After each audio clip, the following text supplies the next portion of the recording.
que con Juan Carlos Chévez, que yo le pedí al paisano que venga para hablar de un personaje que tuve el honor de conocer, que me recibió en su casa, que fue a una estantería que tenía con temperatura especial y me dio un frasco con unas algas de Copahue para que yo le lleve al Chaco a mi suegra para ver si se podía curar el vitiligo. Entre otras cosas, gestos afectuosos, cariñosos de un hombre que las nuevas generaciones neuquinas no están sabiendo bien quién es. Y gracias a una señora, que es Mirta Velázquez, que fue alguna vez ayudante de él, y que dejó el país, cuando vuelve se encuentra con que la gente no sabía quién es Gregorio Álvarez, que fue el primer médico neuquino. Claro. Creo que tiene algunas otras cosas. Como mandaron unos datos muy importantes de la Fundación Neuqueniana, no neuquina, neuqueniana, ¿no? Como decía Adolfo Cristaldo, un poeta nuestro muy misturado con Toba, ¿no? Decía, una cosa es ser chaqueño, otra cosa es ser chaqueñero. Claro. ¿Está? Chaqueño por nacer por accidente geográfico. Chaqueñero es sentirte el lugar y hacer lo posible por impulsar tu lugar. Eso es ser chaqueño. Claro. Y en este caso, neuqueniana es eso. Exactamente. Y bueno, y ahí le hemos dado los datos al amigo Cheve, que así como yo le voy a pedir que venga la semana que viene para ahondar sobre los datos de Ambrosetti, era que nos quedó en el tintero, ¿no? Hablamos poquito. Hablamos poquito. Entonces, vos terminás el mate, tranquilo, y empezá a hablar de don Muy bien. No. Agradeciéndole a esta señora Mirta Velázquez, que es la que se conectó conmigo para ver qué mano le podíamos dar para impulsar que la gente se entere quién es don Gregorio. Claro, yo soy el agradecido porque en realidad era un personaje que yo recuerdo de algunos reportajes televisivos de mi infancia. Sí. Lo recuerdo por algún libro que pude conseguir de él, uno solo de los tantos que ahora me entero que escribió, donde estuvo el paraíso, se llamaba el libro. Lindo título, porque para él el paraíso había estado entre la niña y el tronador, o entre Copahue y el tronador.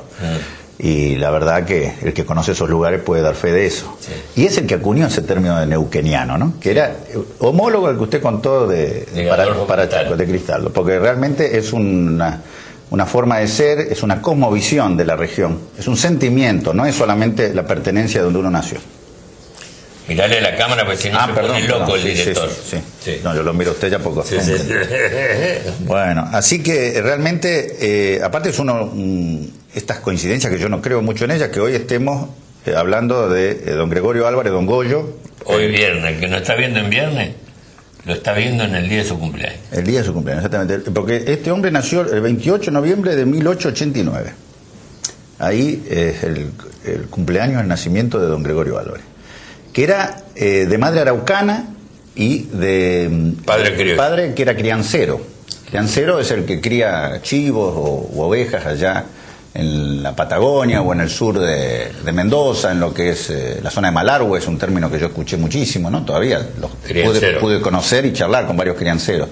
Bueno, este hombre en ese momento era el único blanco entre los mapuches que se dedicaba a esa actividad, y de muy chiquito se lo lleva a don Gregorio, con 4 años, en busca de la zona de Chosmalal, y ya él no vuelve a ver a la madre. Esa es la parte triste que comenta justamente su biógrafa de este hombre, que compensa esa tristeza con un estudio sostenido de todos los aspectos que tenían que ver con el paisaje. Le interesa la geografía, le interesa el clima, la flora, la fauna, los nombres, los topónimos, el por qué se llaman así los lugares, y además, como era tan estudioso, empieza a ir a una escuelita que había en Chosmalal, y la maestra le termina diciendo en un momento: miren, no venga más, porque usted sabe más que yo. Sabe más que yo. Con segundo grado, en una escuela hasta segundo grado. Así que por eso esta biografía que usted me acercó de Velázquez, de Marta Velázquez. No, la biografía la hizo otra persona. Otra persona. Me presentó en la Biblioteca Nacional, creo, en la Feria Internacional del Libro.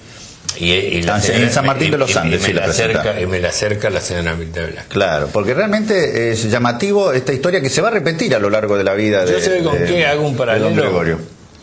Con Seferino Namuncurá. el mismo esfuerzo Claro. para poder llegar a estudiar, Claro. ¿no? Contale cómo hace para llegar a Buenos Aires. Sí, él estaba en la estafeta postal en lo que era la gobernación, la delegación de la gobernación de Chosmalal, y ahí reciben una nota diciendo que había 2 becas para alguien del territorio de la Patagonia, miren lo que era eso, Sí. que quisiera ir a estudiar a Buenos Aires. Y él se presenta, fue el único que se presentó. Y bueno, por supuesto, le sale la beca, y el padre entonces se larga a caballo acercándolo a él a Buenos Aires, donde lo deja instalado y asegurado de que iba a poder estudiar. Lo eximen de tener que ir a clase, él puede dar libre, y así se recibe con esa beca en 1904, completa sus estudios primarios. Y empieza a estudiar para maestro. Para maestro. Y en 1910 se recibe de maestro. Y en 1919 se recibe de médico, pero ahí hay una historia interesante para En el contar. medio. En el medio. Porque él pagaba enseñando de noche, Enseñando iba en la pagando cocina. la posibilidad de estudiar medicina. Había aprendido además francés, porque la lengua que se hablaba en ese momento, Sí. la lengua universal, Sí. culta, era el francés, no el inglés como ahora. Eso. Y él aprende esa lengua y daba clases también de francés. Y así busca con esos recursos financiar sus estudios. Hasta que llega un momento que se había casado, tiene una hija, luego tiene 2 más, y ya no puede sostener esa situación, y le habla a un compañero y le dice que va a dejar los estudios. Entonces el compañero le dice, no, anda a verlo al rector, que se entere de tu situación. Se llamaba Güemes, dicen que era descendiente del famoso sí, Güemes. sí, sí. Y ahí el hombre lo recibe y le dice, pero con estas notas de 10, Entonces, promedio. no se puede. El promedio era de 10. Y se pone muy triste este hombre porque le dice, acabo de dar la última beca. Y el que se pone más triste, por supuesto, resignado, es don Gregorio, que dice, bueno, entonces me voy a tener que ir. Y cuando pega la vuelta, el hombre le dice, no, venga para acá. Se me ocurrió una idea, vamos a tener unas escobas de menos y unos trapos de piso de unos menos. trapos de piso de menos, y con eso, con esa partida yo voy a pagar sus estudios y le voy a permitir que usted siga estudiando. Y así en 1919 se recibe de médico. Con un promedio de 8,79. 70 y pico, sí, Sí. también una muy buena nota, y agarra una especialidad nada fácil, la dermatología, Sí.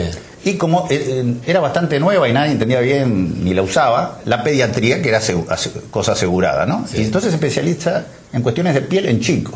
Y así lo empiezan a reconocer a nivel internacional, lo invitan a ir a Europa, termina viajando con su mujer también a Estados Unidos, laboratorios muy importantes lo reconocen, y los primeros trabajos de él son de medicina, y los publica en revistas especializadas científicas de medicina. Pero él no abandona nunca el amor al terruño. Él se transforma en un estudioso de la cuestión neuquina y de todos esos aspectos que yo mencioné anteriormente, ¿no? Entonces estudia las plantas, los animales, el paisaje, el hombre, el araucano, las pinturas rupestres, y así en sucesivos viajes. Hablábamos de viajeros la vez pasada, y uno piensa en esos viajeros que hicieron largos periplos por varias provincias, pero también estuvieron estos viajeros del siglo XX, ¿no? Que fueron en sucesivos viajes más cortos, juntando la información que le iba a permitir hacer una obra monumental. Él fue sacando después decididamente una serie de libros. El Tronco Dorado es uno de los más conocidos, Donde estuvo el paraíso, el otro que yo nombré, y muchos otros que realmente yo desconocía y que me pregunto dónde estarán, porque justamente yo creo que se convierte en antropólogo también. Se convierte en antropólogo, en etnógrafo, y esos libros, bueno, se necesitan reeditar, se necesitan recuperar, porque él los dona, los termina dejando en una gran enciclopedia en varios tomos del Neuquén, con todos esos aspectos unidos.